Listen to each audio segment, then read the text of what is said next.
show you how to install the Notepad++ in your computers. First,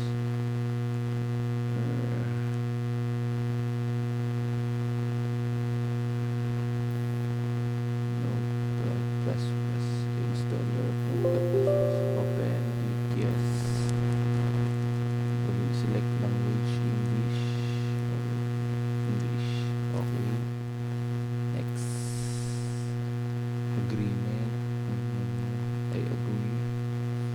Directory destination saan mo lalagay yung or you can install the Notepad++. Plugins, themes, custom, you can edit it. Click next. Create shortcut on desktop. You want to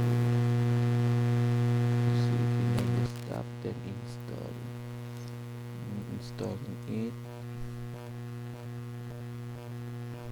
Then already finish. Run the Notepad++. And here is the Notepad++. Cancel.